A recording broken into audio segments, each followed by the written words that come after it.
Hey guys, tonight we're trading your cozy bed for a gilded one surrounded by incense smoke and jackal-headed gods. You're about to wake up in 18th dynasty Egypt, as Pharaoh. The air is dry and golden, thick with perfume, and filtered through white limestone shutters.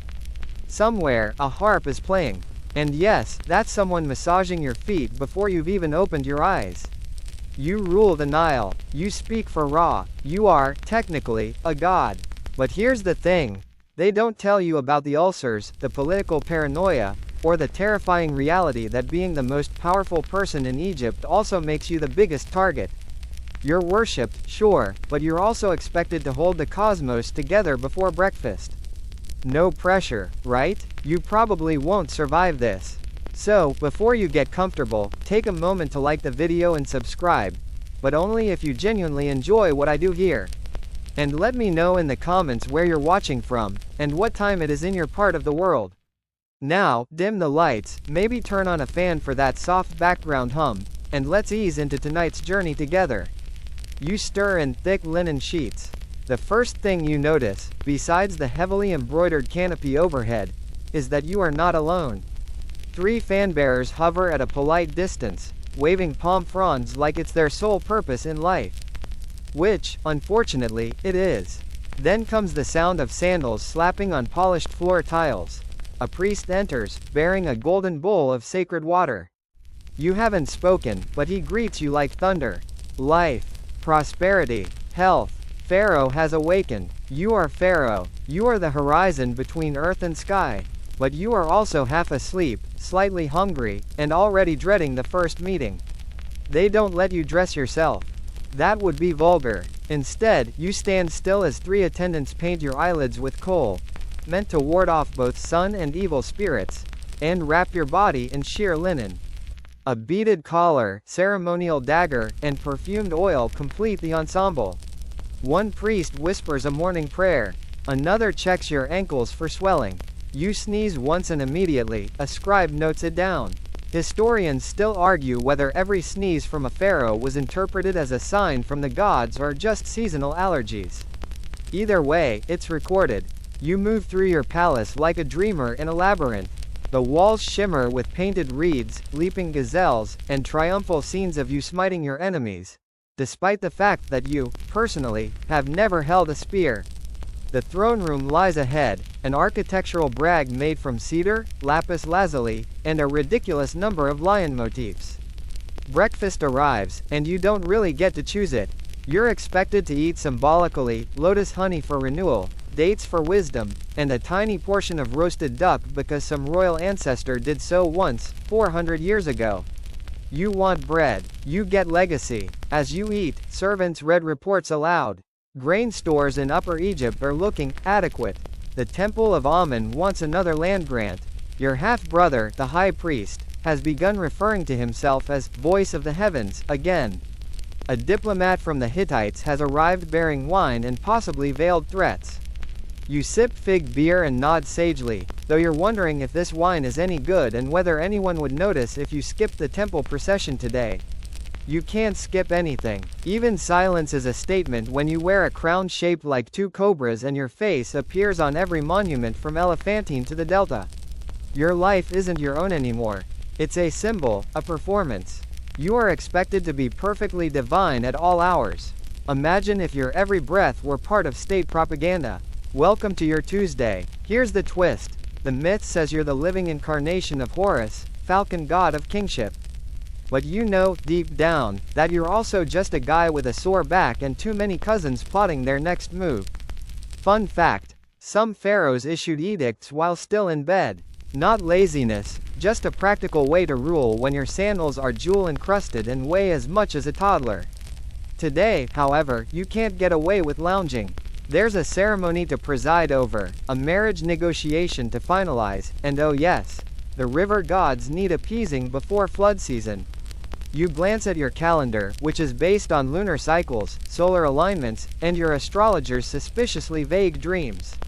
Apparently, today is an auspicious alignment. Lovely. You step into your litter, essentially a gold-trimmed mobile throne carried by 6 extremely strong and extremely sweaty men.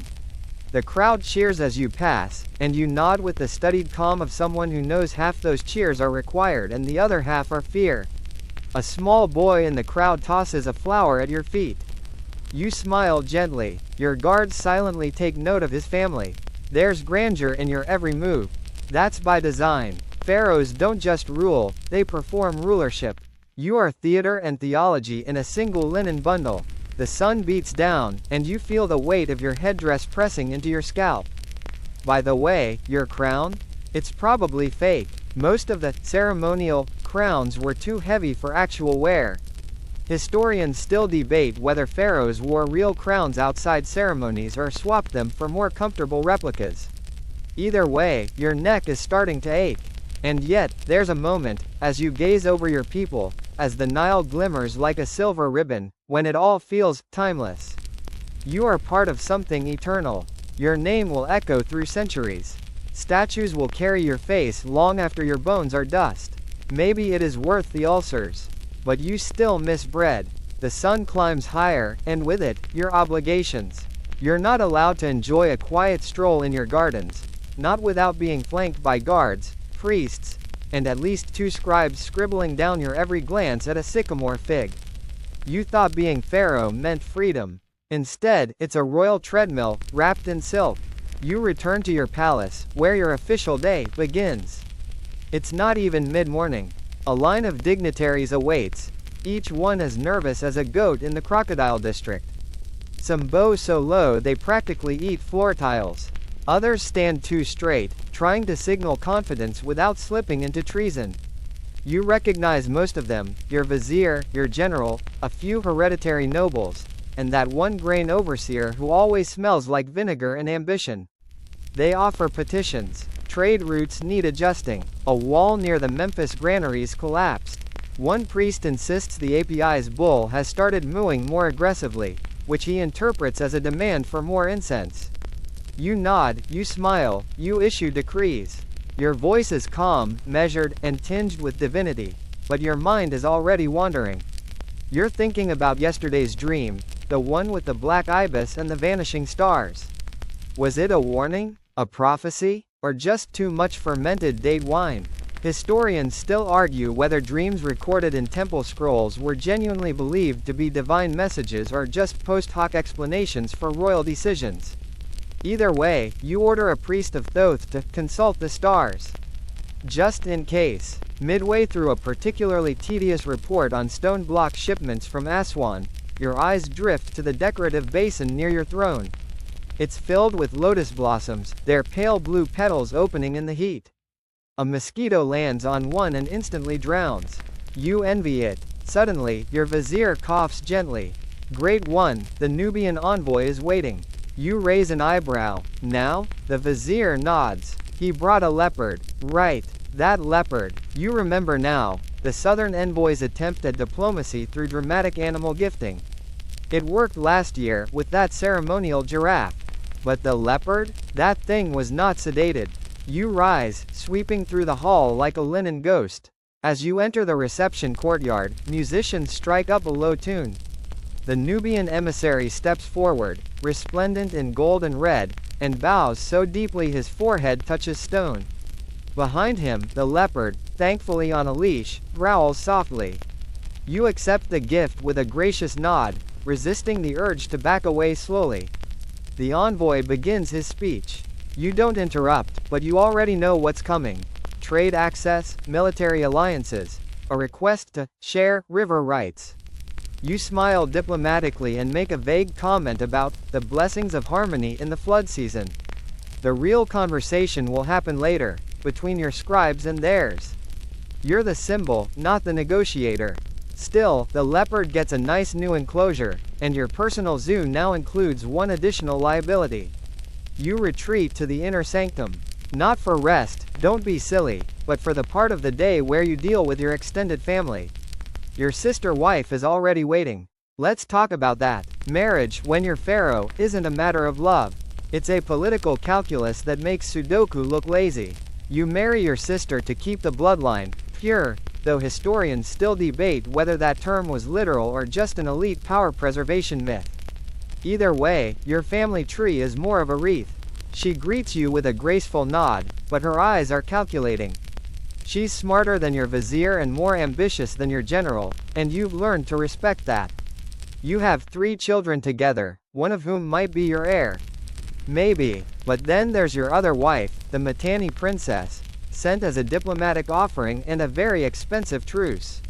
And your favorite concubine, the one who knows how to make you laugh, even during tax season. And that priestess from Thebes you're definitely not supposed to be visiting at night. You sip pomegranate juice while listening to your queen outline her thoughts on temple endowments and festival logistics. She's positioning herself. You know it, so do your other wives. The court is a chessboard, and you are the king, powerful but surrounded by queens who can move farther and faster. One quirky fact: some pharaohs kept detailed journals of their dreams and romantic encounters, written in poetic metaphors. Yours are stored in a locked coffer, guarded by a eunuch who can neither read nor gossip. Trust issues? Maybe. By now, you've had 3 official meetings, 2 offerings, and 1 ceremonial nod to a crocodile statue. You glance out at the sun, it's barely midday. The palace buzzes with noise, sandals tapping, papyrus unrolling, distant flutes. You hear the cry of a falcon overhead, probably symbolic. Or maybe it's just a hungry bird circling the kitchens. You walk through a corridor flanked by carved reliefs of your divine deeds, most of which you haven't done yet. That's the thing about being Pharaoh. They depict your triumphs before you've achieved them. Reality is expected to follow art. No pressure. As you approach the Hall of Records, your chief scribe greets you with a thick bundle of papyri. More census updates. You sigh, signing them with your seal ring. The ring is beautiful, turquoise and gold, but leaves an uncomfortable dent in your finger. You consider commissioning a smaller one. You won't. Tradition would scream. Then comes a pause. A hush falls across the corridor. A procession of priests passes by, bearing a sacred idol toward the temple. The scent of frankincense lingers in the air, thick and sweet. You close your eyes for just a second. This part, this weight of ritual, is what holds everything together. You're not just a ruler, you're the hinge between heaven and earth. If you falter, the Nile might dry, the sun might forget to rise. At least, that's what they tell the peasants. Still, a part of you believes it, too. Your day isn't over, not even close. But for a brief moment, as the temple bells chime and the shadows lengthen across your painted walls, you allow yourself a deep breath. You are Pharaoh, you're exhausted, and you're only halfway through your morning. You head toward your private quarters for what should be a moment of peace. Instead, you're greeted by the usual mob of advisors, stewards, and distant relatives who all seem to have remembered something urgent at the exact same time. A noblewoman from a related but not technically royal family requests an audience. Your steward reminds you that tomorrow's offering ceremony still doesn't have the right kind of cedar oil. Someone whispers that the palace cat has gone missing again, which is apparently a national emergency. This is your home, but it doesn't feel like it. You can't sneeze without someone interpreting it. You can't stretch without someone noting a divine pose. And you definitely can't be alone. Even your dreams are considered public domain. Your palace is sprawling, more a sacred labyrinth than a residence. You pass gardens blooming with papyrus and mandrake, courtyards shaded by fig trees, and colonnades painted with scenes of your own imagined glories. Each space whispers that you are immortal, eternal, beyond pain. Except your sandals are pinching, your stomach is churning from whatever that honeyed locust paste was, and you've got a royal headache pounding behind your kohl-lined eyes. Let's talk about privacy. You don't have any. Your food is tasted first. Your bath is drawn and checked by 5 different people. Even your bedchamber has someone stationed just outside the curtain, pretending not to listen as you mutter to yourself about whether or not that leopard is still loose. Historians still debate the degree to which pharaohs had genuine agency over their daily lives, or whether, ironically, the most powerful person in Egypt lived in a tighter box than anyone else. There's a knock at your chamber curtain. You sigh. Enter. It's your cousin, the one with more opinions than lands. He brings news from your southern estate. A minor official has declared himself chosen by the gods, and started collecting taxes under his own name. Again, you clench your jaw. This is the third self-proclaimed demigod you've had to deal with this month. Apparently, divine inspiration is contagious. You dispatch a polite but unmistakably threatening letter. And just in case, you send a small detachment of troops to assist with religious clarification. You try to sit for a moment. But then your steward returns to remind you that the foreign diplomats you hosted last week left behind several carved amulets bearing inscriptions you haven't deciphered yet. Some worry they're spells. Others think they're just dirty jokes. Either way, you're expected to interpret them by tomorrow's council. You nod, wearily. Have the priest of Bastet take a look. He's good with questionable humor. Your throne is carved from ebony and gold, shaped like a crouching lion. It looks regal. It feels like a glorified stool. You lean to one side to ease the pressure on your spine and remember with envy how the last pharaoh commissioned a massage priesthood just for his lower back. Now that's legacy. Oh, and about the people who live here with you. Your family numbers in the dozens, siblings, cousins, wives, children, all vying for proximity to power. Some smile too much. Others never smile at all. Every nod carries a hidden meaning. Every silence is a move in a game that's never officially declared. One of your half-brothers is a war hero. Another is a high priest. A third just got caught trying to sell sacred incense on the black market. You quietly relocate him to a meditative post in the desert. Let's not forget your mother. She doesn't live in the palace, but she might as well. Her name is still invoked in council, and half your advisors are afraid of her. She sends gifts constantly, mostly carved warnings disguised as poems. You love her. You also suspect she once poisoned your breakfast out of motherly concern. Fun fact: in several dynasties, royal mothers held titles like God's wife of Amun, and could outrank their own sons in temple influence. You're pretty sure your mother invented that loophole. Outside your window, the Nile glows in the afternoon sun. Its slow, shimmering movement is hypnotic. It reminds you that time flows forward, sometimes gently, sometimes in floods that erase entire villages. You wonder how many pharaohs stared out at the same river, feeling just as small as you do now. But you're not allowed to feel small. You're the mediator between chaos and order. The balance of Ma'at, the sacred harmony of the universe, rests on your shoulders. So when a palace servant approaches to say the grain store report is overdue, you smile and ask if the granary mice are still eating better than the scribes. Everyone laughs, but you notice the servant avoids your eyes. Loyalty is a shifting thing in your court. You reward it handsomely. You punish betrayal so quietly, it echoes. There's a storage chamber in the far wing of your palace. Inside are crates of scrolls, statues, sealed jars, and things not meant to be spoken of. Among them is a mummified baboon dressed in priest's robes, an heirloom from your grandfather's reign. No one knows the story. No one wants to ask. You sometimes visit the chamber late at night, just to sit in the silence and remember that even gods need space to think. By now, the sun casts long, drowsy shadows across your floor mosaics. You still haven't eaten lunch. You're tempted to call for something simple, flatbread, cheese, maybe some olives. But your physicians would panic. The gods do not snack, one once said. So instead, you ask for melon slices soaked in wine. It's a compromise. And it tastes like a secret. You manage 15 minutes of silence before a scribe brings word from the high temple. The sacred ibis has vanished. You stare. Again? Apparently so. It escaped its enclosure and flew toward the necropolis. The priests are in uproar. They want your blessing to begin an emergency ritual. You sigh deeply. Fine. Tell them I'll appear at sundown. Because of course you will. You're Pharaoh, even when the sacred bird just wants a vacation. By the time you arrive at the temple complex, the sky has softened into a deep copper. Palm trees shiver in the breeze, and somewhere a sistrum jingles like a prayer made of metal. The scent of burning myrrh curls through the courtyard, and you step down from your gilded chariot. Because yes, you had to ride a chariot for dramatic effect, even if you were only going half a mile. The high temple of Thoth towers above you, its painted reliefs glowing in the dying light. You know every inch of this place. You paid for its restoration. You approved the inscriptions. And yet, somehow, the temple still belongs more to the priests than to you. They greet you with formal bows and rehearsed awe. May the tongue of the divine always speak truth, intones the chief priest. You respond with the appropriate phrase about wisdom and balance.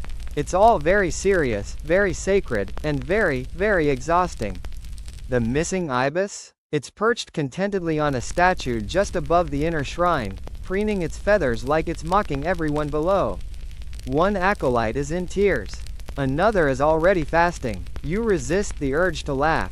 You raise your hand in solemn blessing, and the priests immediately interpret this as a sign that the bird's return is part of divine prophecy. You don't correct them. Why would you? Better a convenient omen than another emergency. Historians still argue whether pharaohs genuinely believed the religious ceremonies they performed, or whether it was theater with high stakes and really good costumes. Either way, you're an expert at both pretending and believing at the same time. You spend the next hour reciting hymns, pouring wine, and gently pretending you remember which incense goes with which cosmic realm. You're pretty sure frankincense is for rebirth, or maybe that was cedar. Your reward: the priests agree to stabilize the ritual calendar, and not demand another flood festival this week. You nod like it was your idea, then head back through the moonlit courtyard where dancers are beginning to swirl in linen veils and golden belts. You pause. Just for a moment, it's beautiful. But back in the palace, there's a scroll waiting for you, and it doesn't smell like incense. It smells like war. Your generals have sent word from the eastern frontier. There's movement near the Sinai passes. Hittite scouts, probably, or raiders pretending to be traders pretending to be lost. Either way, it's trouble. You run your hand across the edge of the scroll. It's rough papyrus, freshly inked. The message is cautious but clear: reinforcements are needed. Fortifications must be repaired, and they want your blessing to act. Which means you have to decide if this is a threat or just another desert dance. You summon your general to the war room. He arrives in armor, polished bronze, intimidating shoulder flares, and the facial expression of a man who hasn't smiled since you were 12. You listen as he outlines troop positions, risk assessments, and how many days it would take to mobilize the chariot corps. The maps are laid out on a polished sycamore table, weighted down with alabaster lions. He points with a stylus carved from elephant bone. The truth is, you like military strategy. It's one of the few things that feels real: terrain, timing, people. Not omens. Not poetry. Just logistics. You approve a scouting force and offer a clever suggestion about river routes the general hadn't considered. He looks surprised. You've been studying. You shrug. Better than listening to temple debates about ibis feathers. Fun fact: some pharaohs, like Thutmose III, kept detailed war diaries that included weather reports, soldier morale, and even how much beer the troops drank per day. You're not that meticulous. But you do enjoy hearing your general grunt approvingly. After the meeting, you walk the palace wall alone. You look east, toward the invisible borders. Somewhere beyond that darkness, someone else is praying to their own gods, planning their own victories. You feel the weight of your crown even when it's not on your head. It's full dark now. Torches flicker across the city like lazy fireflies. You catch glimpses of people in the streets, vendors packing up, children running with sticks, women lighting lamps. They don't know about the Hittite threat. They don't know you spent the day soothing priests, evaluating marriage alliances, or almost stepping in sacred bird droppings. They just know the Nile still flows and the stars haven't fallen. So, they believe in you. You head to the Hall of Ma'ah for your evening audience. More ceremonies, more appearances, more symbolic nonsense. You're greeted by another parade of nobles, each with gifts, petitions, or clever excuses for why they're late on their taxes. You smile, you flatter, you occasionally raise an eyebrow in just the right way to suggest divine judgment. One grain official begins weeping mid-speech. He blames the locusts. You respond with a cryptic proverb. It works. He promises to try harder. You're starting to realize something. Your power isn't in commanding, it's in symbolism. You don't just rule the people. You rule their imaginations. The Hall of Ma'ah is filled with carved images of you smiting enemies, making offerings, and standing between crocodile-headed gods and serpents with legs. You wonder sometimes if future pharaohs will carve you just as dramatically. There's a small scene, half hidden behind a pillar, of your father shaking hands with a foreign king. It's rare, diplomacy instead of domination. You stare at it for a long while, until a courtier coughs politely and reminds you there's still the evening blessing to perform. You offer it, your voice echoes through the hall like slow thunder, and for a moment, everyone believes, maybe even you. You end the day not in your bed, but on a stone bench in your garden, sipping lotus tea and pretending to meditate. You're too tired to move. The stars wheel overhead, a frog chirps from a hidden pool. Somewhere nearby, someone is still fanning you. You sigh. Being pharaoh is a divine honor, yes. But it's also a 24/7 job with no time off, no boundaries, and no real friends. Everyone you love is a potential rival. Everyone who serves you is also watching for weakness. But tonight, at least, you have the stars. And the stars never ask for temple grants. Morning again. Not that you ever truly slept. Your bed is luxurious, cedar frame, woven linen, guarded by 2 statues of Anubis. But dreams come thin when you're pharaoh. You lie still as the sun slides between your lattice windows, painting your chamber gold. Already, servants whisper outside, debating whether your breath has changed tempo. That's how they know you're awake. Your eyelids lift, and the ritual begins again. You sit upright, and at once the room springs to life. A servant adjusts your collar. Another presents a tray of sweetened barley water and salted figs. A third kneels to brush dust from your sandals, which were never dusty to begin with. You almost ask them to leave you alone. Almost. Today is not a day for stillness. You're meeting with your royal wives. Yes, plural, because managing one royal marriage isn't enough. You have to juggle multiple. And each one is a different flavor of diplomacy, danger, and unspoken threat. Your primary wife, your sister, technically, sits in the great courtyard before you arrive. She has power. Real power. Her sons are considered potential heirs. Her family still controls several key temples. And she knows exactly how to use both her voice and her silences. She greets you with grace, asks after your health in the tone of someone who already knows you're exhausted, and then hands you a scroll. A list of temple appointments. All her cousins. You smile faintly. Nepotism is a family tradition. She doesn't smile. Tradition is stability. Historians still argue whether Pharaoh's wives acted as mere ceremonial figures or wielded real behind-the-scenes control. Judging by the expression on your sister wife's face, you'd bet on the latter. If she asked you to start a war, you'd ask what day she wanted it declared. But the royal harem doesn't end with her. Your secondary wife, a princess from Mitanni, greets you next. She doesn't speak Egyptian fluently, but she communicates through gifts, jewels, spices, occasionally an exotic animal. Once, she gave you a bird that mimicked your voice. It repeated your curses at inconvenient moments. You had to give it to your uncle.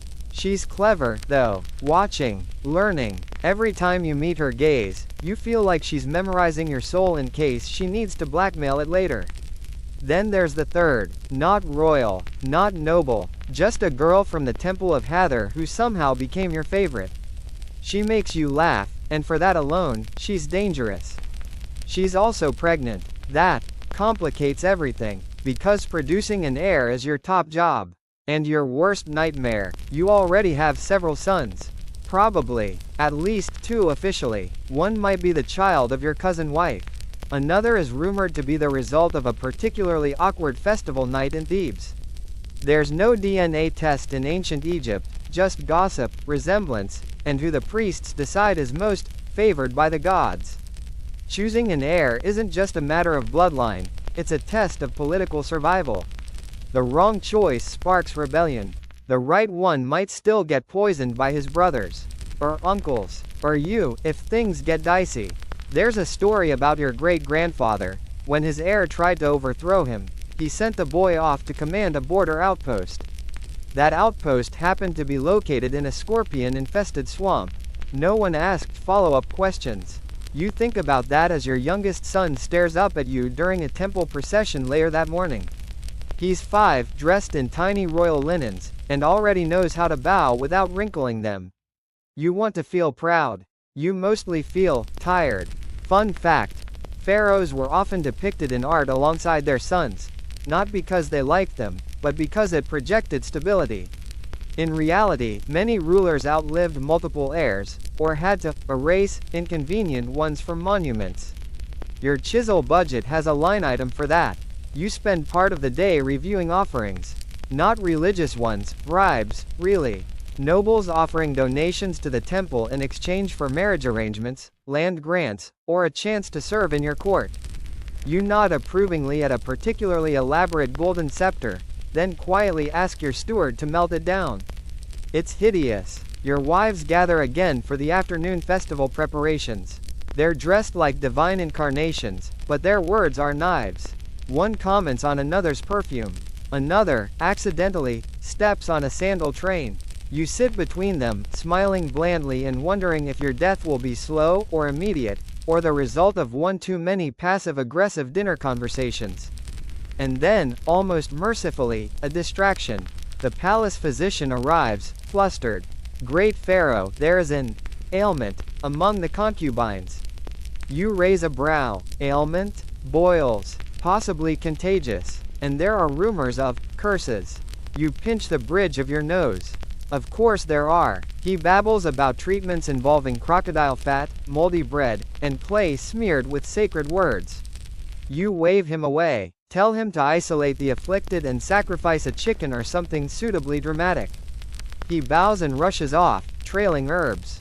It reminds you that your body isn't invincible, no matter what the inscriptions say.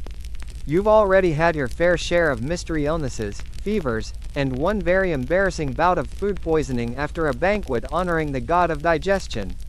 Historians still debate whether pharaohs truly believed they were immune to disease, or whether they just had to pretend, right up until their internal organs were being preserved in jars. You visit the royal nursery before dusk. The children are playing with carved wooden animals, supervised by nervous tutors and overworked nurses. One child, yours, maybe, runs up and hands you a clumsy drawing scratched on papyrus. It looks like a boat, or a crocodile, or both. You pat their head. The nurse bows so low she nearly topples. You leave quickly. Outside, the sky shifts. Pink and orange melt into deepening blue. A new moon rises over the palm trees. You return to your private chambers, past torchlit halls and guards who look bored enough to blink in unison. A scribe waits by your door. Great one, he says, the high priest of Ra requests a private audience. He says it concerns your legacy. You pause. That word, legacy, wraps around your brain like a linen bandage. Heavy. Inevitable. You nod. Bring wine. The high priest of Ra arrives just after nightfall, robed in layered linen and smelling faintly of embalming resin and sanctified sweat. He bows with theatrical slowness, his shaved head catching torchlight like polished ivory. Behind him stands a nervous scribe holding a leather-bound scroll case with the reverence of a man carrying either prophecy or paperwork, or both. You gesture toward the low cedar table near the window. The night is still, the Nile a soft murmur in the distance. Somewhere, a crocodile bellows from the bank. An omen? Or just indigestion? Speak, you say. The priest kneels. Divine Majesty, we have completed the first draft of your solar biography. Ah, that legacy. The biography is no mere scroll of your deeds. It's a sacred text, part myth, part PR campaign, to be read aloud at temples after your death, and possibly long before, depending on how well you behave. It will define you for eternity. And right now, it's in draft 1. You open the scroll. It begins, predictably, with a poetic birth, light descending from Ra, lotus blossoms, choirs of birds. Then come your divine victories, some of which haven't happened yet. There's a battle with sea peoples, that's mostly hypothetical, and a marriage to a goddess you definitely haven't met. You raise an eyebrow. The priest smiles nervously. We felt it best to prepare for all possible glories. You sip your wine. It tastes like pomegranates and stress. And what if I don't accomplish these glories? Then we will ensure the text survives longer than memory, Grade 1. Historians still argue whether pharaohs edited their own mythologies, or if they were simply swept along by priests eager to cement a cosmic narrative. Judging by this scroll, your life is quickly becoming fan fiction with divine footnotes. You hand the scroll back, make a vague blessing gesture, and send the priest away. You're not in the mood for poetry tonight. You've got real gods to deal with. Because your calendar, oh yes, your calendar, says you're due to visit the temple of Amun tomorrow morning. And you really don't want to. Let's talk about Amun. He's the big one, the hidden one, the god behind the gods. His priests are the richest men in Egypt, barring yourself. They control more land than half your generals combined, and they are very aware of it. In fact, they refer to your reign not just as yours, but as Amun's divine reflection. Which sounds flattering until you realize it means they believe you work for them.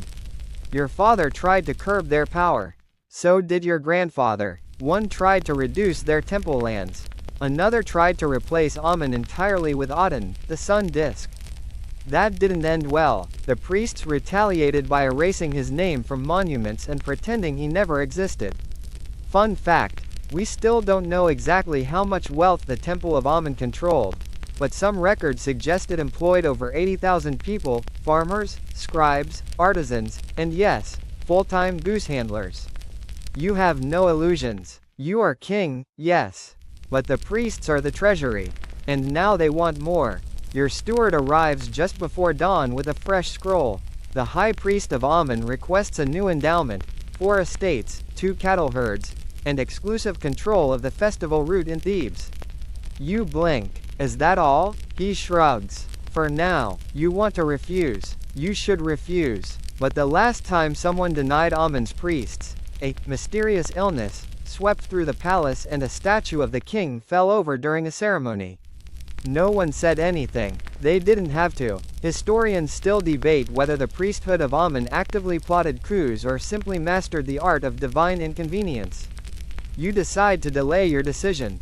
You send word that you'll pray on it, which is Pharaoh code for, I need to stall before someone poisons my breakfast.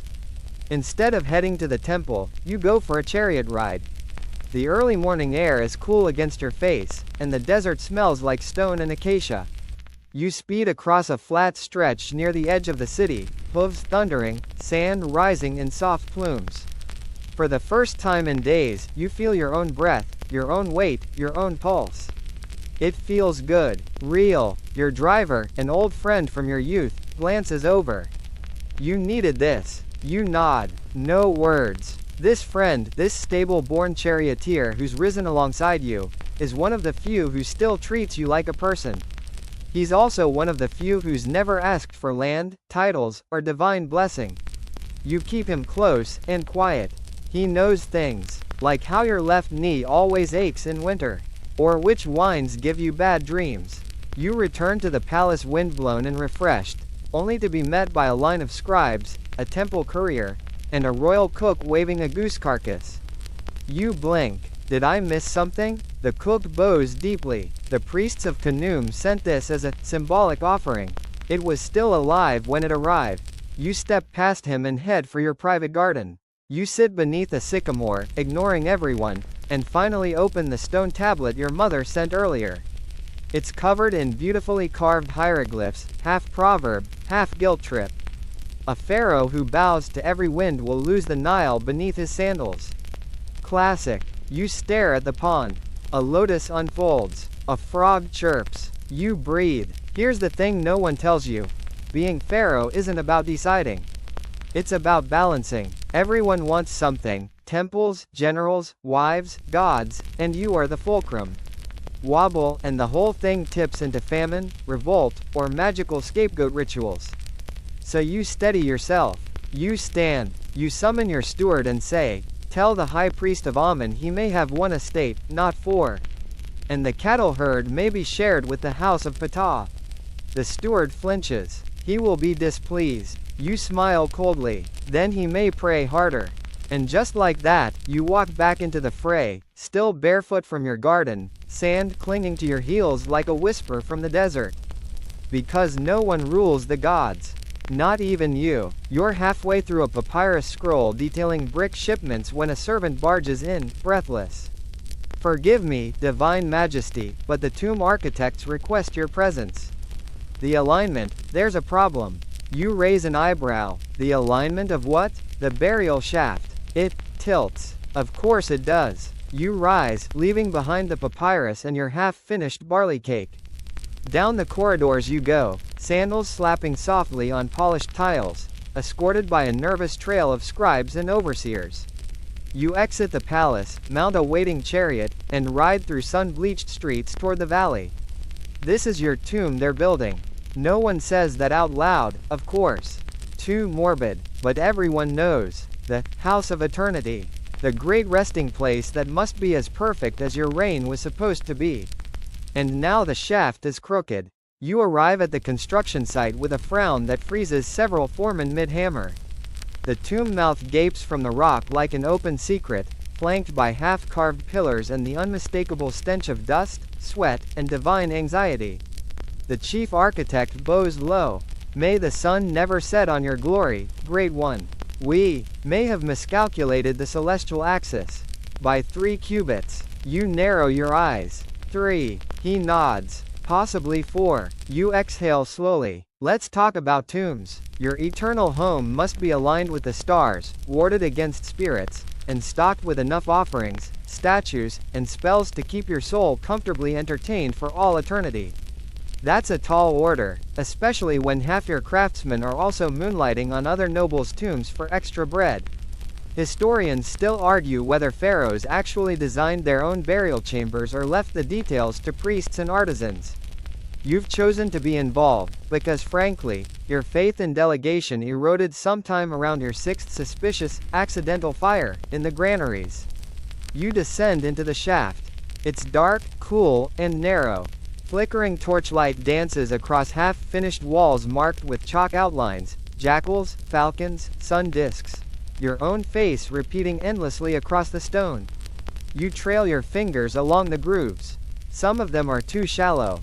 Others, too crooked. You make a mental note to promote the steady-handed apprentice and demote the one who clearly tried carving your nose like a melon. Then you see it, the misalignment. The shaft veers slightly left, away from the axis of Sirius, the sacred star. The star that signals the Nile's flood, rebirth, the great cycle of life. To some, it's just a star.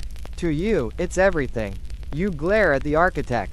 He sweats harder than the sandstone. We can correct it, Great One. A false passage, a redirection, a secondary chamber. You nod slowly. Fix it, and make it look like it was intentional. Fun fact, some royal tombs include fake corridors designed to confuse tomb robbers. Yours might include one just to save the architect's dignity. You leave the shaft and climb into the daylight, your robes covered in dust, your patience thinning like your royal veneer. On the horizon, you can see the Nile winding silver through green fields, bordered by villages, temples, and the ghost of your mortality. You feel your heartbeat in your ears. It's not fear, it's awareness. You're going to die someday, possibly sooner than you'd like. And your tomb is a reminder carved in limestone. That's when the tomb priest, yes, there's a priest assigned to a tomb not even finished yet, approaches and offers you a small bundle of protective amulets. To bless the design, Majesty. You take them. One is shaped like an ankh. Another is a tiny scarab. The last is a frog. A frog? He bows. Symbol of fertility, renewal, and, sometimes, transformation. You snort. Or pests. He doesn't reply. On the way back to the palace, you think about your grandfather's tomb. He died before it was finished, and they had to carve his name into borrowed walls, squeezing eternity into someone else's layout. You promised yourself that would never happen to you. So you double your tomb budget when you get home. Let the scribes figure out how to hide it. Back in your chambers, your steward delivers fresh bad news. A scribe at the Temple of Ptah has accused another of forging funerary texts. Apparently, one of the Book of the Dead scrolls includes a passage about crossing the underworld on a flaming hippopotamus. You sigh. That's not even canon. You make a note to summon the temple librarian. Again, and just when you think you've handled everything for the day, a messenger from your northern estate arrives.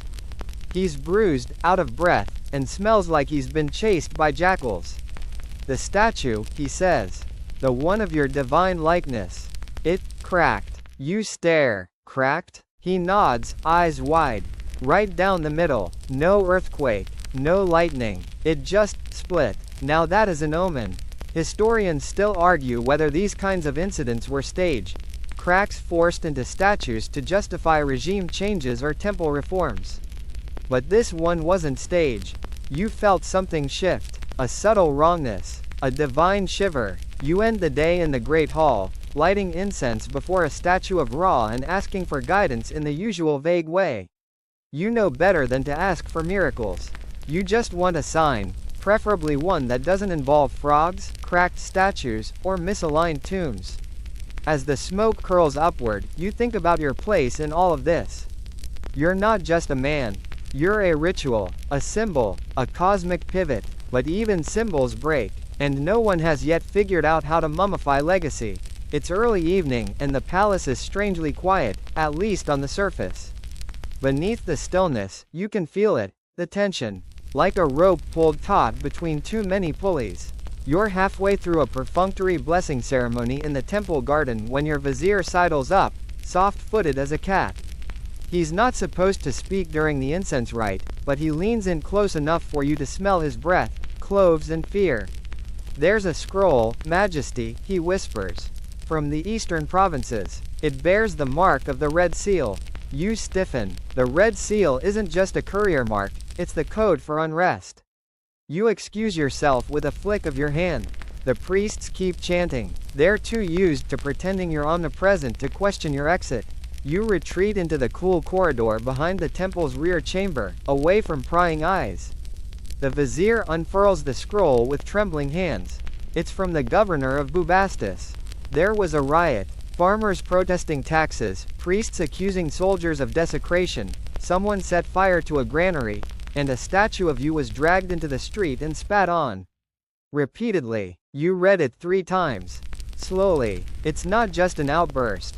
It's a crack. And if it's spreading, it could splinter your whole kingdom. Historians still argue whether the late dynasties fell because of internal decay, economic strain, or divine fatigue. You're starting to wonder if it's always been all 3. You roll the scroll shut. Summon the council, you say. Quietly. And just like that, your evening transforms into a crisis meeting. The room is candlelit and curtained. Only your vizier, 2 trusted generals, and the head of the treasury are allowed in. You sit at the center, arms crossed, trying to ignore the sudden throb in your temples. The general suggests sending troops. A show of force. Hang the ringleaders in the town square.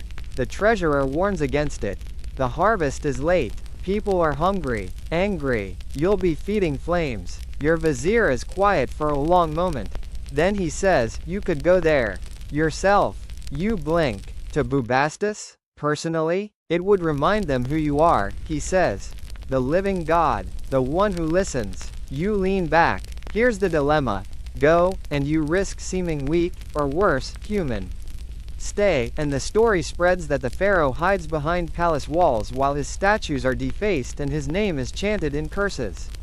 You nod slowly. We'll stage a visit. Festival blessings. Inspections. Nothing official. Fun fact. Some pharaohs used surprise pilgrimages to reassert their presence in rebellious regions. They called them religious tours. The soldiers that accompanied them called them warning shots. After the council disperses, you don't return to your chamber. Instead, you walk the palace alone, slipping past servants with a nod, moving through moonlit halls where your sandals echo like slow drums. You find yourself in the artist's quarter, a sun-drenched space by day, now shadowed and quiet. Murals half-painted cover the walls, your face in profile, idealized muscles, rows of bowed subjects. In one corner, a statue is being chiseled into form, a copy of your likeness for a southern temple. You run your fingers along the stone jawline. It's you, but not really. Stronger, sharper, timeless. You wonder if anyone will remember what your voice sounded like. You return to your chamber and find an offering bowl waiting, placed there by your youngest daughter. Inside, she's arranged 3 lotus petals and a small stone carved like a cat. It's clumsy, endearing, real. You sit down on your bed and feel the weight of the day press into your bones. Outside, the wind rises. Curtains sway, palm leaves rustle, and somewhere in the dark, a dog howls. Not the sound of danger. Just the sound of something knowing it's alone. You think about the people in Bubastis. You think about the granary fire. About your cracked tomb shaft. The priests. The statues. The heirs sharpening their ambitions. You think about a question no one dares ask out loud. What happens when a god loses favor? There's no clear answer, only 1,000 tiny signs. And a deep, slow silence. You blow out your lamp, lie back in the dark, and for once, sleep comes quickly. But not easily, because in your dream, the Nile runs dry, and the sun doesn't rise. And your name has been scratched from the stone. The desert wind greets you at dawn with a mouth full of sand. Your procession to Bubastis begins in absolute silence. No festival drums, no cheering crowds, just the creak of chariot wheels and the clink of ceremonial armor as you ride east with your chosen escort. It's not a war parade, but it's not a religious tour either. It's something in between, a gesture wrapped in gold leaf ambiguity. As the city nears, the Nile narrows into a braided delta. Date palms line the banks like sentries. Fishermen lower their nets and bow hastily as you pass. Some stare longer than is polite. You pretend not to notice, but your driver tightens the reins. Just slightly. By the time your chariot rolls into Bubastis, the temple bells have started ringing. Too late to be spontaneous, too early to be sincere. The city's governor meets you at the causeway, his tunic soaked in sweat, face frozen somewhere between apology and terror. Majesty, he says, bowing so hard his wig shifts sideways. We are honored. You don't reply. Not yet. Let the silence do the talking. Historians still argue whether personal appearances by pharaohs in rebellious provinces quelled unrest or simply delayed the inevitable. Today, you intend to test the theory. You dismount in front of the Temple of Bastet. The courtyard is clean, too clean, recently scrubbed, no doubt. Statues of you have been polished until your stone face glints like a mirror. The governor ushers you toward the inner shrine, but you wave him off and veer into the public square. The people weren't expecting that. Children freeze mid-play. A woman drops a basket of onions. 2 old men scramble to kneel, one tripping over the other. You walk slowly, deliberately, making eye contact. No guards block your path. That's the message. I'm not afraid of you. Even though you are. A little. Then you see it. The burnt husk of the defaced statue. It's been hastily dragged into a side alley, half covered in woven mats. You pull them back. Charred limestone. Jaw broken. Your name gouged off the base. You say nothing. You just stand there, letting them watch you look at your own desecration. And then you kneel. Not in prayer. Not in defeat. You kneel and brush ash from the nameplate with your bare hand. You rise, nod once, and walk away. The square is dead silent. That evening, the festival begins. You allow it. Candles are lit, dancers spin with cat masks and lotus garlands, and a feast is served in your name. The people come, slowly at first, then in droves. Food is always a good start. Your voice, when you speak, is calm, measured. You thank them for honoring Bastet. You speak of balance, of seasons, of flood and drought and the delicate thread that binds heaven and earth. You don't mention taxes, or riots, or cracked statues. You end with a toast. May our names be carved in places no fire can reach. Later, back in your tent, your vizier leans in. That was well done, Majesty. You stare at the torchlight. Do you think they believe it? He hesitates. Some. You nod. That's enough. For now. You return to Thebes the next day, tired but not defeated. Your entrance is quieter than usual. You've skipped 2 royal banquets, 5 council meetings, and a temple unveiling. You half expect chaos. Instead, you find a scroll waiting. From your cousin, the high priest of Osiris. He's heard of your personal intervention. He's impressed. And now he's suggesting a joint ritual to strengthen divine unity. You can practically hear the subtext: join forces, or risk isolation. You smile faintly. Another dance. That night, you dream again. But it's different. You stand on a boat, adrift in black water. The stars have fallen into the river and glow beneath the surface. Your father stands at the helm. He doesn't speak, just points to the horizon. There's a shape in the distance. A city on fire, or a crown melting. You wake with the taste of salt on your lips. Your personal physician is already hovering nearby, pretending to inventory your herbal poultices. He clears his throat. Your pulse was rapid in the night, Majesty. Just a dream. Still. Perhaps more lotus tea, and less roasted hippo. You wave him away. By midday, you're back in the council chamber, surrounded by chatter. The northern grain yield is down. The quarry workers demand longer rest periods. The governor of Aswan sent a monkey with a ruby collar.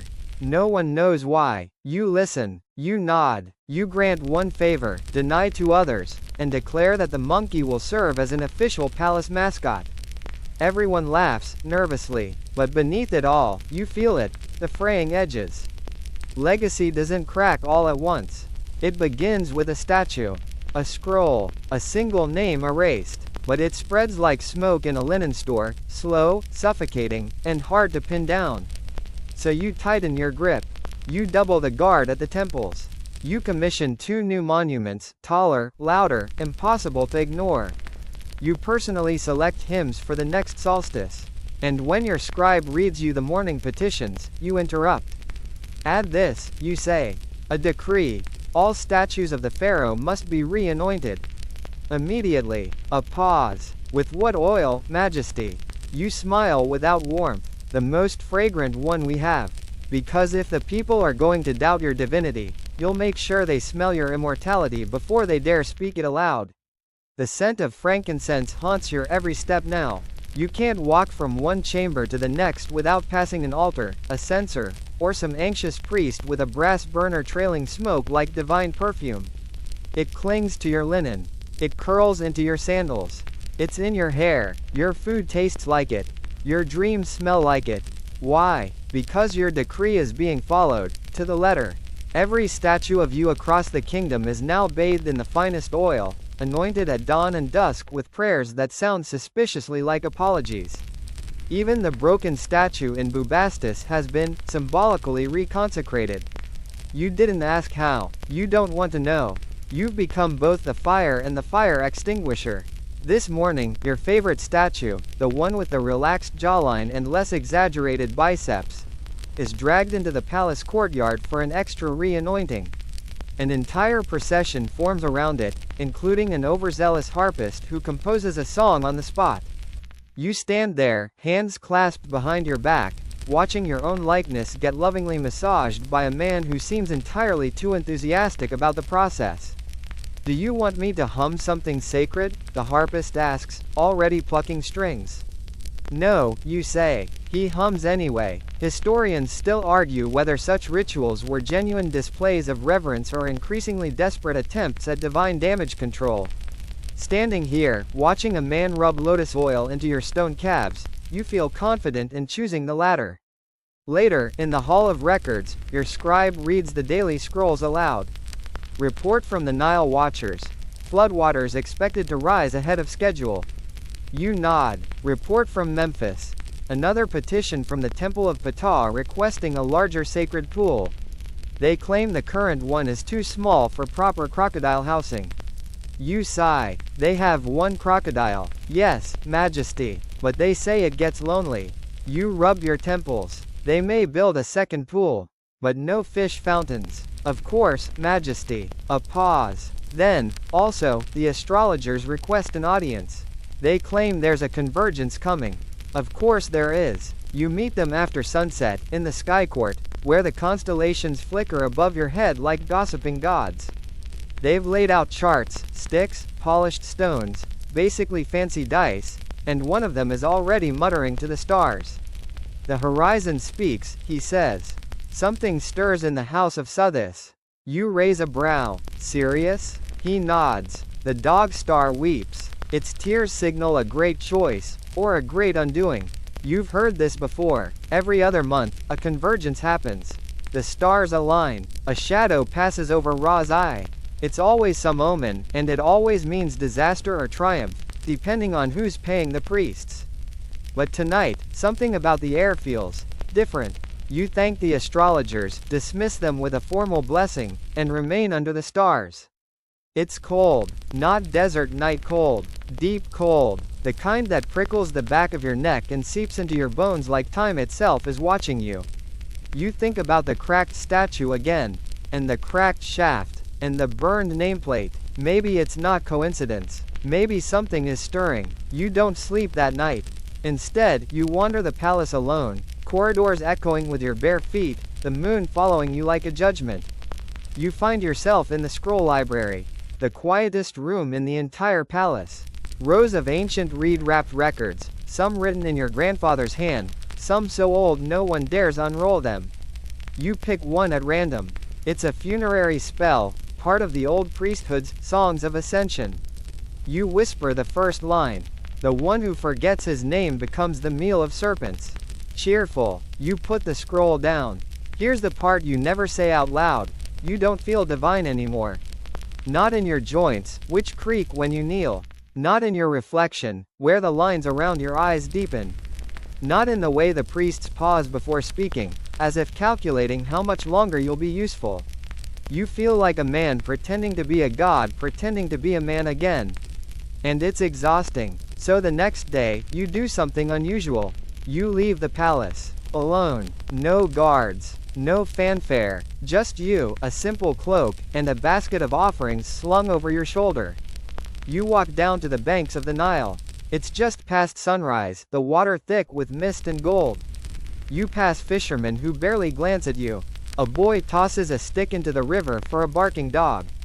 No one bows. No one recognizes you. You kneel by the edge of the water and place the basket in the current, lotus flowers, bread, a carved amulet shaped like your father's face. It drifts away slowly. You don't speak, but in your head, a question forms. Who do I become, if the gods stop watching? The wind doesn't answer. Neither does the river. But you sit there anyway, watching until the basket disappears into the glare of the sun, your bare feet in the mud, the scent of frankincense finally washed away by real air. And for a moment, you remember what it feels like to simply be alive. Not worshipped, not feared, just human. Your feet are still damp with Nile mud when you return to the palace. The guards say nothing, though their eyes track the wet prints you leave behind, and one of them offers you a towel with more reverence than necessary. As if drying the feet of a pharaoh isn't merely hygiene, it's a sacrament. You don't speak, you just nod and walk past them. Back inside, the air smells like cinnamon and politics. Word of your solitary walk has already spread. The vizier greets you in the Hall of Columns, trying his best to appear nonchalant. A rare outing, Majesty, he says, then lowers his voice. Some say you were spotted walking barefoot. Among the people, you raise an eyebrow. Did I melt? No, great one. Then we move on. Still, you know how these things bloom. Whispers, stories, interpretations. Before the sun has fully crossed the sky, you'll be the subject of 3 new hymns, 2 accusations of divine madness, and at least one priest claiming he saw you part the Nile with your sandal. It might even help, because if there's one thing people crave more than strength, it's mystery. And you, ever so briefly, were mysterious again. Midday brings new concerns. A delegation from Nubia arrives bearing gold, ivory, and carefully worded compliments. Their prince bows low, offering a leopard pelt and a jade necklace shaped like a falcon. You thank him, smile with grace, and accept the gifts with both hands. Then you study him. He's tall, younger than you. His eyes glitter with the kind of ambition that only the outer provinces still believe in. We seek your continued favor, Majesty, he says. And perhaps, a marriage alliance. Ah, you knew this would come. He wants one of your daughters. Or nieces. Or even a symbolic, handmaiden of Hathor, which is really code for, give us a bloodline linked to the throne. You tell him the gods will consider it. Which is Pharaoh speak for, we'll see how much gold you bring next season. Historians still argue whether diplomatic marriages actually unified empires or just made family trees harder to follow. You've read scrolls with so many loops and arrows they resemble fishing nets. After the delegation departs, you retire to your private garden. The sun filters through the fig trees. A heron stalks the edge of the reflecting pool, completely indifferent to your status. You envy it. A messenger arrives with a scroll from the Temple of Thoth. Not a report, an invitation. Apparently, the high scribes have devised a new system for tracking time. Lunar-solar harmony, more precise calendars, better prophecy alignment. You chuckle. Maybe they can predict when my headaches will end. Your steward doesn't laugh. You wave him away and read the scroll. It's dense, stuffed with numbers, star charts, and footnotes in 4 dialects. At the end, there's a note. We seek your blessing, Great One, that this new system may bear your name. You pause. It's tempting. Imagine generations counting their days in your measure, living within a clock you authorized. But you've lived long enough to know. Names fade faster than monuments. Still, why not give them something to remember? You summon your royal astronomer and tell him, let the calendar bear my throne name. Not my birth name. He bows. As you wish, Majesty. It's a small immortality, but it's something. Later that evening, your cousin arrives. Not the scheming one, the quiet one, the priestess. She brings figs, dates, and a question that slices through the air like a copper blade.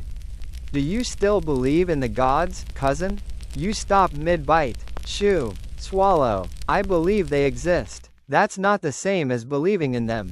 You sigh. Why are you here? Because the priests of Amun whisper too loudly. The temple of Isis smells like rebellion. And I saw a scribe copy a blessing with your name spelled backwards. That chills you more than you expect. Spelling a pharaoh's name backwards? That's not a mistake. That's a curse. A quiet one. A hope scribbled in secret ink. She leans closer. They're watching to see if you blink. You look at her. She's the only family member who ever played fair. Maybe the only one who didn't want your crown. Should I blink, you ask? She smiles, soft. Sad. Not yet. After she leaves, you wander your sleeping palace. You pass a line of columns where every block bears your cartouche. Repeated again and again, like a chant. A ward against forgetting. As if repetition alone can ward off erasure. You stop at one. Trace the grooves. Then you notice something. Just a scratch. Small. Shallow. Invisible to most. But it's there. One line through your name. Not enough to deface it. Just enough to suggest doubt. You run your thumb over it. A reminder. Even gods can be edited. You don't call for the mason. Not yet. You return to your chamber. You wash. You sit. You breathe. And then, just before sleep, you write your own name on a fresh scrap of papyrus. Not your throne name. Not your divine titles. Just your real name. The one you were given before anyone expected you to wear a crown. You fold it once. Hide it beneath your pillow. Let the priests argue. Let the monuments crumble. Somewhere, beneath it all, you still exist. And for now, that's enough. Morning arrives with a blood-red sun. The kind of sunrise that poets call majestic, and farmers call ominous. You rise before your servants. The linens are still cool from the night. Outside your window, birds circle in erratic spirals, as if they too sense something strange on the horizon. You stretch. Your shoulder pops like an old hinge.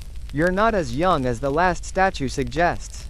Breakfast is subdued, flatbread, olives, goat cheese. Your steward stands nearby, twitching. What now? You ask between bites. He bows. A message from the necropolis. Of course it is. You're halfway through your morning wine when the report arrives, sealed with the emblem of the Royal Tomb Guard. The scroll is short, even terse. Unauthorized digging. Southern shaft. Workers claim a curse was triggered. 2 fainted. 1 fled. Awaiting divine instruction. You sigh and set your cup down. Time to visit your tomb. Again, your chariot kicks up dust on the road to the valley, where the limestone cliffs loom like the ribs of ancient gods. At the entrance, guards part like reeds, avoiding eye contact. You step inside. The air shifts. It always does down here, heavier, cooler, thick with old prayers and plaster dust. The shaft in question is newly started, meant to house divine overflow, extra statues, backup amulets, possibly a few secret chests for particularly awkward memories. Now it's half collapsed and whispering. Your chief architect greets you, pale. We suspect a misalignment with the old tomb lines. There's echoing, voices, majesty. Ah, voices in the tomb. Always fun. Historians still debate whether ancient Egyptians actually feared the afterlife or simply prepared for it with obsessive detail. Judging by this mess, you'd say it's a bit of both. You descend the passage. The air smells of crushed limestone, sweat, and something else, faint, metallic. You step carefully, torches flickering behind you. The walls here are bare, not yet carved. This section wasn't meant to be visited. Not yet. Then you hear it. A low sound. A moan? A whisper? You hold up your hand.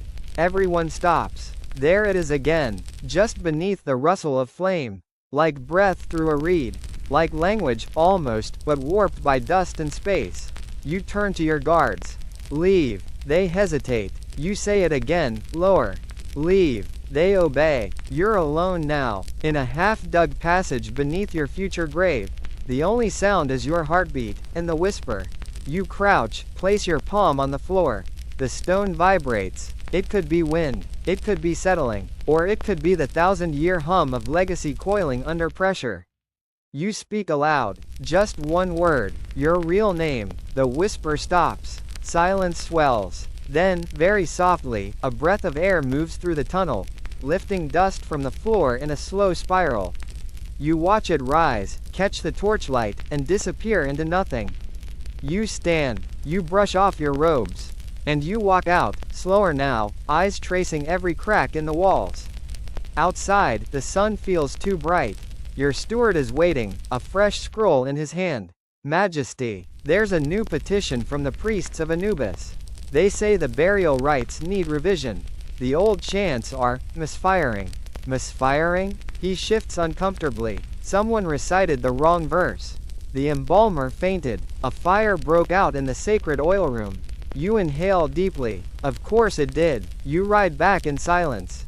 That evening, you summon the priestess, your cousin again. She listens calmly as you describe the tomb. The voice. The strange dust spiral. She doesn't laugh. Doesn't question. Instead, she lights incense and hums a protection chant that smells like papyrus and tears. You've disturbed something, she says. Or something is waking. You rub your temples. It's a tomb. She meets your gaze. So is the world. That night, sleep doesn't come. You lie in bed, watching the ceiling, counting each shallow breath. You remember an old tale your nursemaid once told you, about the Pharaoh who dreamed too often, and woke up forgotten. You rise before dawn, and for the first time in years, you go to the temple alone. No guards, no fanfare, just you and the echo of sandals in a stone corridor. You kneel before the statue of Ma'a, goddess of balance. Feather of truth in one hand, scales in the other. You whisper, not a prayer, not a plea, just a quiet truth. I don't know if I've ruled well, but I'm still here. The statue doesn't reply, but the torch behind it flickers sideways, windless, and the feather and matte stone hand seems, for just a moment, to shift. That's enough. You rise, and return to your palace not as a god, but as a man who's finally admitted he's listening. Your throne feels heavier today. Not physically, it's the same old gold and cedar construction it's always been, inlaid with lapis, carved with jackals, warmed by sunlight. But something in the air has changed. Or maybe it's just you. You sit through 3 hours of ceremonial petitions, nodding, smiling, offering divine wisdom in that careful, polished voice they've come to expect. But behind your eyes, you're somewhere else, still in the tomb, still hearing that whisper under stone. Great One, your scribe prompts. The grain request from Heliopolis? You blink. Granted, but have the ceremony budget. Of course, Majesty. That earns a raised eyebrow from your vizier, but he says nothing. He's learned when not to prod, which is increasingly often. After the chamber clears, you remain seated. Not because you're tired, though you are, but because you want to remember what this chair feels like. The shape of it, the coolness of the arms, the worn spot beneath your right hand where countless decisions have been drummed into the wood. You wonder how many other pharaohs sat exactly like this, wondering if they'd be remembered, or if they were already forgotten, even as they breathe. Later, you visit the scribal school. It's not a typical royal errand, but you've grown weary of typical things. You enter quietly, without the usual entourage, and the boys look up, startled, dropping reed pens and bumping elbows. The teacher bows so low he nearly folds in half. Your radiance, what a blessing. You wave a hand. Relax. I'm here to see what they're writing. One boy offers you his practice scroll. His handwriting is neat. The phrase repeated. Ma'ah is the breath of life. Pharaoh is her tongue. You smile faintly, a little flattering. The boy gulps. It was in the lesson, Majesty. You kneel beside him, ignoring the teacher's shocked gasp. What else do you write? He hesitates, then unfurls another scroll. This one is different, stories. Small ones. A fox who steals from a priest. A farmer who speaks to the moon. A talking bird that forgets its own name. You scan the lines. They're clumsy, sure, but there's something honest about them. These are yours? He nods quickly. I like making things up. But I only write them when I finish the real scrolls. You hand it back. Never stop. Behind you, the teacher is trying not to faint. You leave the school lighter than you entered. That night, a new dream comes. You're in a temple made entirely of mirrors. Every wall, every floor, reflects some version of you, young, old, triumphant, terrified. In one, you are robed in starlight, crowned with flame. In another, you are crawling, bloody-kneed, begging something unseen. You try to speak, but every mirror mouth moves differently. They overlap, fracture, collapse into silence. You wake before dawn, throat dry. There's no time to linger. Because today is the festival of renewal. One of the big ones, equal parts sacred rite and public spectacle. Normally, you'd parade through the city, flanked by dancers and priests, then reenact your mythical rebirth by stepping into a pool blessed by 7 different gods and 6 increasingly nervous temple staff. But this year, you change the script. You cancel the parade. Instead, you summon the elders of each province to the temple courtyard and speak to them directly. No costume, no golden mask, just you. You tell them the land is shifting. The people are weary, and the gods are listening harder than usual. You quote your dream. Carefully, vaguely, you speak of mirrors, of truth. You say, it is not enough for the pharaoh to be seen. He must also see. That catches their attention. Historians still argue whether this moment, the so-called second voice proclamation, was the start of religious reform or just another pharaoh's flair for drama. But in your bones, you know it's real. After the speech, you take part in the sacred bath. Alone. No audience. No trumpets. Just cold water. The priests chant outside the curtain, but you barely hear them. You sink beneath the surface. For 1 breath, 2, 3, and for the first time, you wonder, what if you didn't rise? What if you stayed, here in silence, letting the roll drown, letting the man float free? But of course you rise. Dripping, shivering, alive. Your cousin, the priestess, is waiting with a linen towel. She doesn't speak. She doesn't need to. You dry your face, and whisper, I think the gods have stopped pretending. She nods. Then perhaps it's time we do the same. That evening, you walk the gardens again. The sun is low. The lotus flowers are half closed. A bird, heron, maybe, calls from the reeds. You sit by the reflecting pool and see your face rippling back at you. Older now, lined, but calm. You murmur your real name to your reflection. And it doesn't flinch. No wind, no whisper, just silence. And strangely, it comforts you. Because maybe the loudest thing a god can do, is finally go quiet. The day begins with a funeral. Not yours, though by now, you can smell it on the wind, but the burial of a court musician. An old man with a harp permanently bent into the shape of joy. He once made your mother laugh so hard she dropped a golden ring into her soup. She wore it anyway, called it, flavored treasure. You attend the ceremony without announcement. The priest almost chokes when he sees you among the mourners. You nod once, permission to continue. No titles, no bowing, just sing the old songs and let the man cross the veil with music, not ceremony. The harpist's son places a tiny bone flute in the grave before the lid is sealed. You notice his hands shake. You don't speak, but when the mourners disperse, you walk over and leave your ring, the one your mother wore after the soup incident. You set it beside the flute, tucked among the reeds. A goodbye, a tribute, a memory passed without parchment. Back at the palace, something's shifted. You feel it before you're even told. There's been a breach at the granaries. Not just theft, sabotage. Someone carved into the clay storage seals and mixed dung with the barley sacks. Grain gone sour, entire stores corrupted, and worse, it was done with knowledge. From the inside. Do we know who? You ask your steward. He hesitates. 2 suspects, both former scribes, dismissed last year. They left a note. He hands it to you.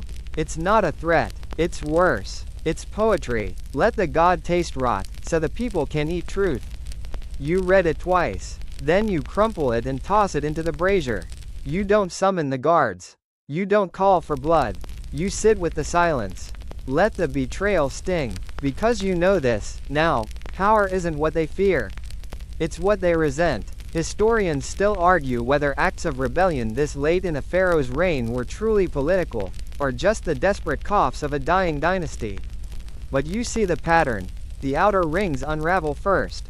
Then the center. Then the crown. You hold a private audience with your cousin. She doesn't ask how you are. She can see it on your face. I dreamed again, you say. She nods. The mirrors? No. A boat, drifting away from the sun. And were you on it? You pause. No. She doesn't answer. Just pours tea and lets the silence stretch. That night, you review your own name. Not your cartouches. Not the stele or the tomb inscriptions. Your name. The first one. The one whispered by your nursemaid, and shouted by your brother when you stole his figs. The one your mother said only in private, behind curtains, with soft hands and a sleepy laugh. It still exists. In ink. On a hidden scroll. You keep it under your bed. Sometimes, late at night, you read it aloud. Like a spell. Like proof that you are real outside of mythology.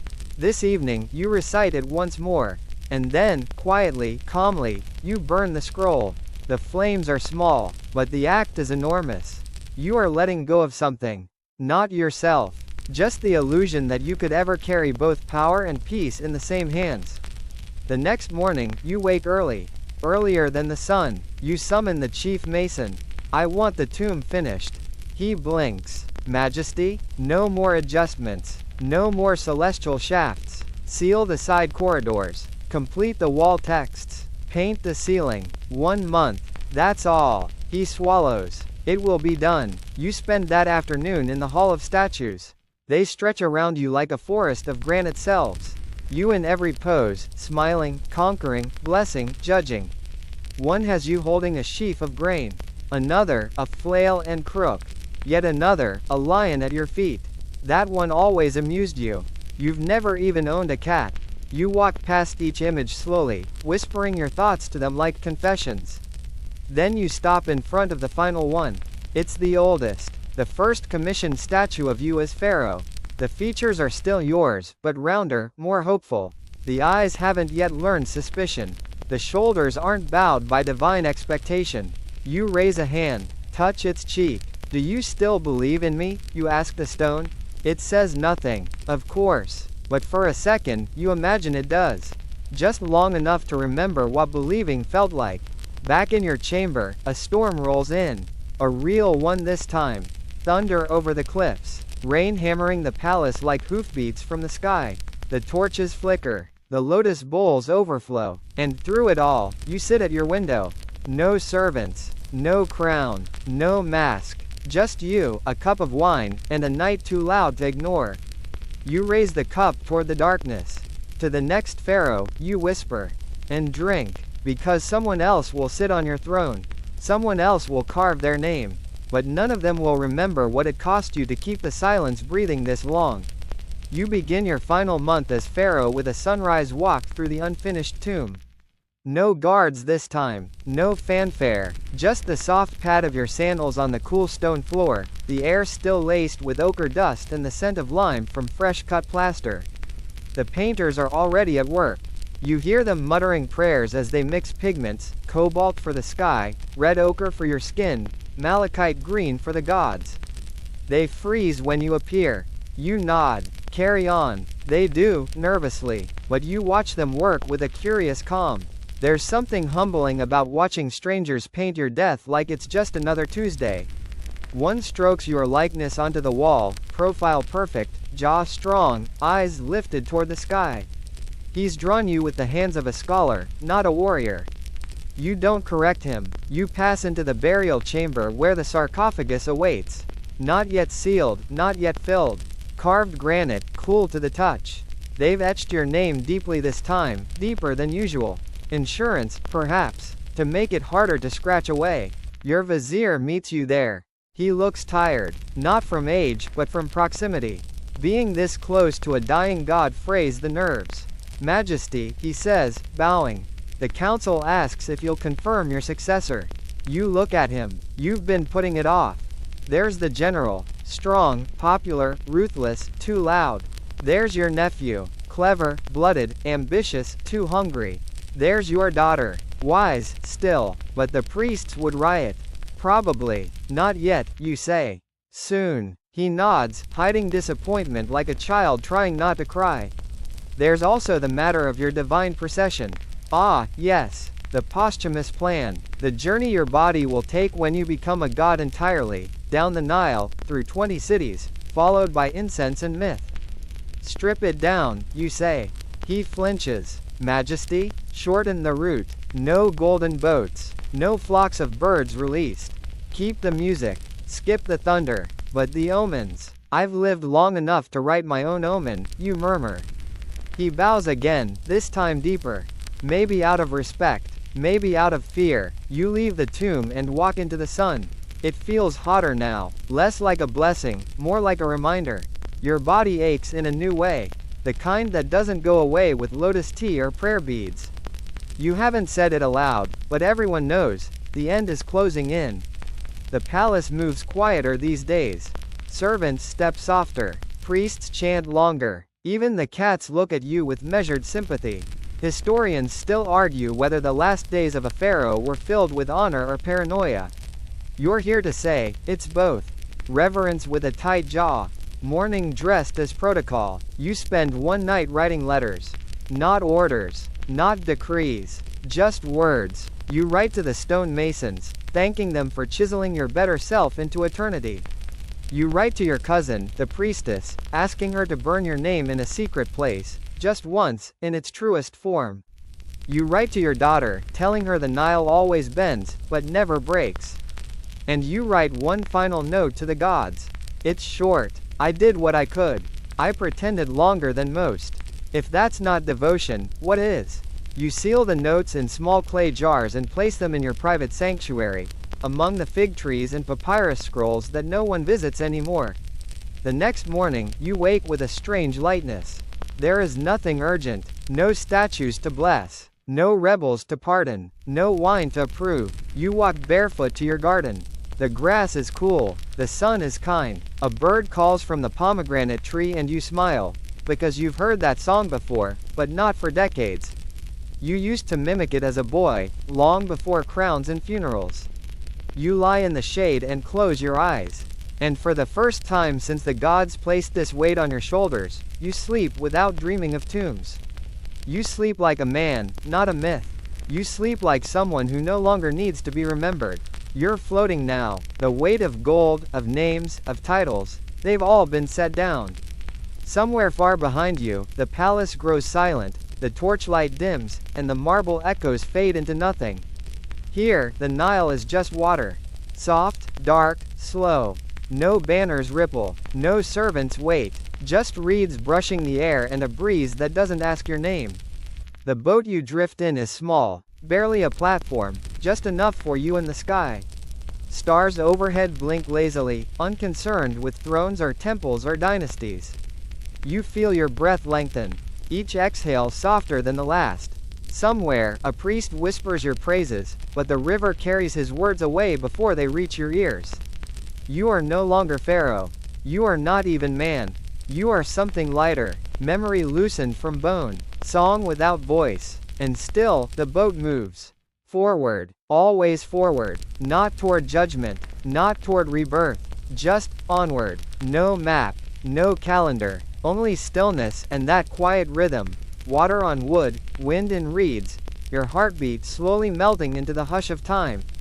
And as the sky softens to deep lavender, you realize, nothing more is needed. No crown, no monument, just this calm. You let go, completely, and for the first time in your reign, maybe in your life, peace doesn't feel like defeat. It feels like arrival. Sleep well, Pharaoh, your watch is over.